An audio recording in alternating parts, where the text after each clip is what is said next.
अस्सलाम वालेकुम नाज़रीन, एक तंदूर वाला जो गरीब आदमी आपके इल्म में है, होता ये है कि वो बेचारा बड़ी तकलीफ़ के साथ वहाँ पे बैठकर लोगों की खिदमत कर रहा होता है और अपना रोज़गार कमा रहा होता है। कल एक वीडियो मैंने देखी सोशल मीडिया से, और फिर मैंने सोचा इस पे मैं कोई ना कोई प्रोग्राम करूँगा, कुछ ना कुछ अपने लोगों को बताऊँगा। जो वीडियो बनाने वाला था उसने बड़ा ज़बरदस्त कमाल ये किया कि काफ़ी टाइम वहाँ पे दिया और वो देखता रहा कि तंदूर वाला कितनी तकलीफ़ के साथ वहाँ पे अपना रोज़गार जो है वो चला रहा है। सिर्फ रोटी लगाता है, साथ सालन उसने 2 किस्म के रखे हुए, और फिर वो देखता है कि एक फ़कीर आता है और उसकी बेटी जो है फ़कीर की साथ होती है छोटी, और वो जनाब तंदूर वाले के पास जाती है। अभी तंदूर वाला उसको देखता ही है दूर से, तो एक बर्तन में सालन डालकर और कुछ रोटियां उसने एक प्लेट में रखी और तैयार करके बैठ गया। जैसे ही वो फ़कीर वहाँ पे पहुँचा, उसकी बेटी ने वो रोटी पकड़ी और अपने वालिद को दी। वो खाना जो भी उसको मिला उसने शुरू कर दिया। ये जो वीडियो वाला बना रहा था, इसने फिर पूछा उस तंदूर वाले से कि भाई ये बताइए कि ये फ़कीर कभी कभी यहाँ आता है? तो वो कहने लगा नहीं, ये रोज़ाना आता है। तो उसने कहा जनाब आप इसे रोज़ाना रोटी देते?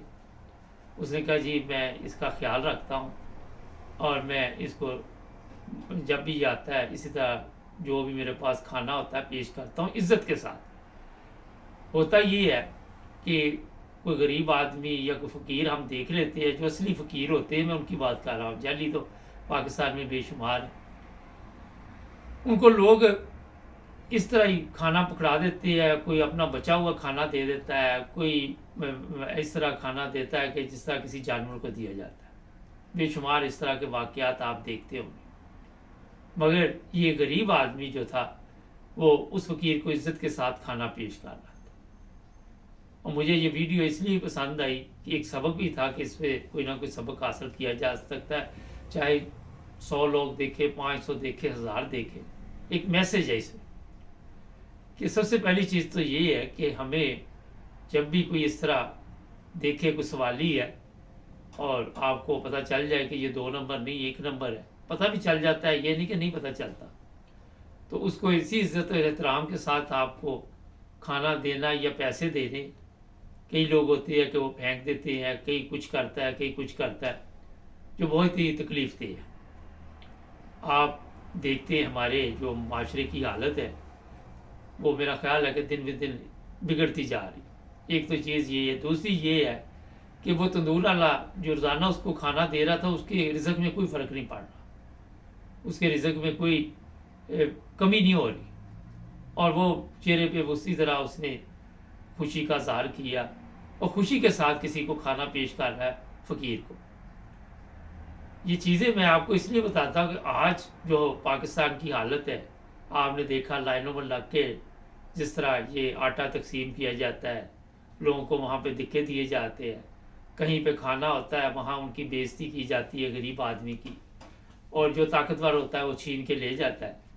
लेकिन कभी आप इस तरफ नज़र दुलाएं कि अगर आपके पास रिज़्क है तो आप अपने दूसरे किसी ऐसे बंदे की मदद करते हैं तो आपके रिज़्क में कोई फ़र्क नहीं पड़ेगी। आपको ये जो बेकारी गवर्नमेंट हमारी आई हुई है, ये जो बेकारी अपनी तस्वीरें लगाकर लोगों की इज़्ज़तों के साथ खेल रहे हैं, इज़्ज़त नफ्स के साथ खेल रहे हैं, वहाँ पे बेशुमार इस वक्त वीडियो आप देख सकते हैं सोशल मीडिया। अगर आप इन लोगों के ऊपर टाइम अपना ज़ाया ना करें, ये जो आपके जाहल सियासतदान हैं, जो आपकी कमाई के साथ पलते हैं, जो आपके टैक्स के पैसे के साथ याशी करते हैं, जो आपके टैक्स के पैसे के साथ अपने बच्चों को पढ़ाते हैं, अगर आप चाहते हैं कि अपने माशरे में तब्दीली लाए, तो ये फ़कीर जो और ये तंदूर वाले की जो मैंने बात बताई, इससे से खाने तक आप नहीं रह सकते।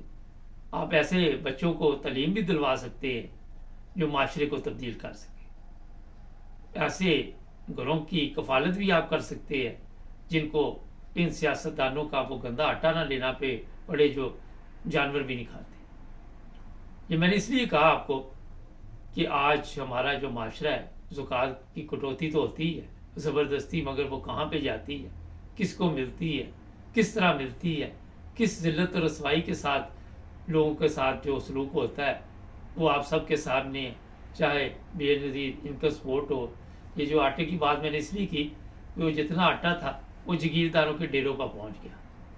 وہ جگیردار آپ کے جو مالک ہے، کیونکہ قوم تو غلام ہے، وہ پھر نوازے گی اور پھر اپنی خدمت کرائے گی، کسی کی عزت کے ساتھ کھیلے گی، کسی کی بیٹی کی عزت کے ساتھ کھیلے گی، کسی کی ماں کی تذلیل وہاں پہ ہوگی، کسی کی بیوی کو اٹھا لیا جائے گا۔ یہ جگیرداروں کا جو سلسلہ ہمارے پاکستان میں چلا ہوا ہے وہ میرا خیال ہے آپ سے کچھ چھپا ہوا نہیں۔ اگر آپ چاہتے ہیں کہ اپنے معاشرے کی تبدیلی، تو جناب آپ کو اپنے محلوں میں، اپنی گلیوں میں، اپنے ارد گرد یہ نظر ڈالنی پڑے گی کہ کون لوگ محتاج ہیں اور ان کو کس طرح ہم ان کے پاؤں پہ کھڑا کر سکتے ہیں۔ ایسے لوگوں کا سہارا بننے سے کوئی فرق نہیں آپ کو پڑے گا کہ آپ کے رزق میں، کاروبار میں کوئی کمی ہوگی۔ ان کی تربیت کے لیے اگر آپ کوئی ایسا کردار ادا کر سکتے ہیں، ان کی تعلیم کے لیے کوئی ایسا کردار ادا کر سکتے ہیں، تو میرا خیال اس سے بڑی نیکی کوئی نہیں۔ آپ نے دیکھا رمضان میں لوگوں کے دسترخوان آپ دیکھ رہے ہیں، مختلف ویڈیوز لوگ اپلوڈ کر رہے ہیں، مختلف کھانے بن رہے ہیں اور غریبوں میں بھی تقسیم کیا جا رہا ہے راشن۔ کیا صرف رمضان میں ان غریبوں کو اس راشن کی ضرورت ہوتی ہے؟ کیا باقی جو 11 مہینے ہوتے ہیں اس میں یہ غریبوں کو خوراک کی ضرورت نہیں ہوتی؟ ایک سوچنے والی بات، کیا تمام تنظیمیں یہ اس مہینے کے لیے حرکت میں آ جاتی ہے کہ جناب ان غریبوں کو ہم نے تھیلے دیے اور پھر چلو ویڈیو بنا لی، کوئی بات نہیں، شاید کسی کے دل میں یہ نیکی پیدا ہو۔ یہ چیزیں پورا سال چاہیے ہمیں۔ ہمارے ذہن میں ہے کہ صرف رمضان میں مساجد میں جانے سے شاید ہمارا جو اندر جو اسلامی کلچر کہہ سکتے ہیں یا جو ہمارا جو انسان چھپا ہوا ہے وہ جاگ جاتا ہے اور پورا 11 مہینے میں ضرورت نہیں ہے۔ لیکن میں آپ کو یہ کہوں گا، آپ ان غریبوں کی مدد کریں، ان کا سہارا بنیں، بجائے ان جاہلوں کے آگے پیچھے اپنا وقت ضائع کرنے کے اس معاشرے کو تبدیل کیجیے۔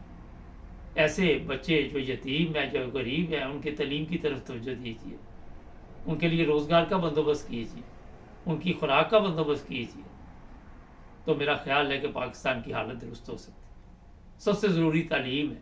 جب آپ سب کو تعلیم دلوائیں گے اور پھر وہاں پہ تبدیلی آپ کو نظر آنا شروع ہو جائے۔ چھوٹی سی جو نیکی ہے اس سے آغاز کریں اور غور کریں کہ یہ تدور والے غریب آدمی اگر ایک بندے کو روزانہ کھانا دے سکتا ہے تو کیا آپ کسی کو تعلیم نہیں دلوا سکتے؟ کیا آپ کسی کو کھانا نہیں دے سکتے؟ یہ بڑا ایک اہم سوال ہے۔ ہمارے جتنے لوگ ہیں انہوں نے ان جگیرداروں کی غلامی کی۔ اگر آپ چاہتے ہیں کہ ان جگیرداروں کی، ان جھوٹے سیاستدانوں کی اس وڈیرا سسٹم سے باہر نکلیں تو سب سے پہلے اپنے معاشرے میں، اپنی گلی محلے میں آپ کو تبدیلی لانی ہوگی، ان کو تعلیم دینی ہوگی، اسکولوں میں جہاں بھی آپ دیکھتے ہیں مناسب ہے ان کے ساتھ چلیں۔ اپنے بچوں جیسا نہیں آپ کر سکتے کہ پرائیویٹ اسکول، مگر سرکاری اسکولوں کی فیس جو ہے وہ آپ ادا کر کے ان کو پڑھا سکتے ہیں۔ بے شمار اس طرح کے گھر آپ کو مل جائیں۔ یہ چھوٹا سا میسج ہے، سبسکرائب کریں، جڑے رہے ہمارے ساتھ۔ سب دیکھنے اور سننے والوں کو محبت بھرا سلام۔ ناظرین، ٹک ٹاک پہ آج کل میں خود لائیو پروگرام کر رہا ہوں، بہت سے لوگ وہاں پہ آ رہے ہیں، اپنی خوشی کا اظہار کر رہے ہیں۔ اگر آپ نے بھی ٹک ٹاک کا ابھی تک اکاؤنٹ نہیں بنایا تو فوراً بنائیں اور فالو کریں۔ وہاں پہ آپ کے مسائل اور ان کا حل، جی ہاں، بے شمار ایسے لوگ ہیں جن کے سوالات ہوتے ہیں اور بہت سارے دوست ہمارے شامل بھی ہوتے ہیں، آپ بھی اس میں شامل ہو سکتے ہیں۔ تو جناب دیر نہ کیجیے اور ہمارا چینل 9+ ٹی وی انٹرنیشنل جو یوٹیوب پر ہے اسے بھی سبسکرائب کریں اور ٹک ٹاک پہ بھی مجھے فالو کریں تاکہ وہاں پہ آپ سے ہو سکے ملاقات۔ اور دیر نہ کیجیے۔ اللہ حافظ۔